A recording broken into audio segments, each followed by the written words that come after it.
بسم اللہ الرحمن الرحیم۔ اطاعت رسول اللہ صلی اللہ علیہ وآلہ وسلم یا انکار۔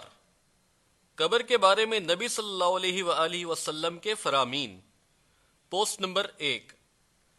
عن عائشہ ام المؤمنین ان ام حبیبہ و سلمة ذکرتا کنیسة رأینها بحبشة فیہا تصاویر فذكرتا لنبي صلى الله عليه وسلم فقال إن أولئك إذا كان فيهم الرجل الصالح فمات بنوا على قبره مسجدا وصوروا فيه تلك الصور۔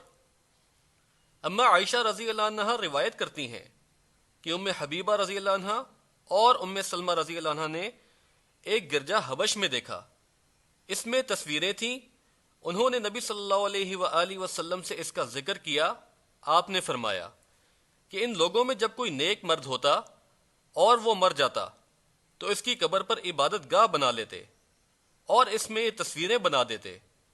فَأُولَئِكَ شِرَارُ الْخَلْقِ عِندَ اللَّهِ يَوْمَ الْقِيَامَةِ، یہ لوگ اللہ کے نزدیک قیامت کے دن بدترین خلق ہوں گے۔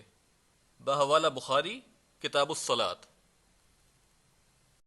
عن عائشة رضی اللہ عنہا عن النبی صلی اللہ علیہ وسلم قال فی مرضه الذی مات فیہ لعن اللہ اليہود والنصارى اتخذوا قبور انبیائهم مسجدا۔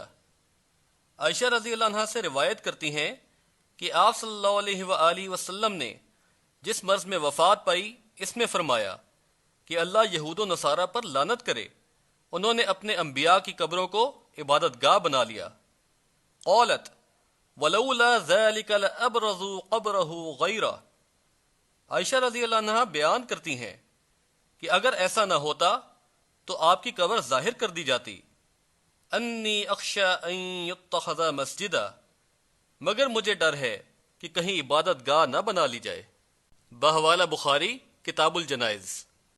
حدثنی جندب قال سمعت النبی صلی اللہ علیہ وسلم قبل ان یموت بخمس۔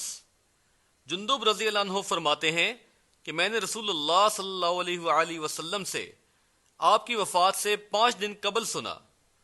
الا وَإِنَّ مَنْ كَانَ قَبْلَكُمْ كَانُوا يَتَّخِذُونَ قُبُورَ أَنْبِيَائِهِمْ وَصَالِحِيهِمْ مَسَاجِدَ، کہ تم سے پہلے لوگوں نے اپنے نبیوں اور نیک لوگوں کی قبروں کو عبادت گاہ بنا لیا تھا۔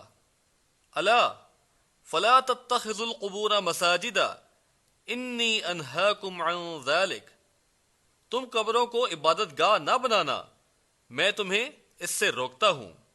بحوالہ مسلم کتاب المساجد و مواضع الصلاۃ۔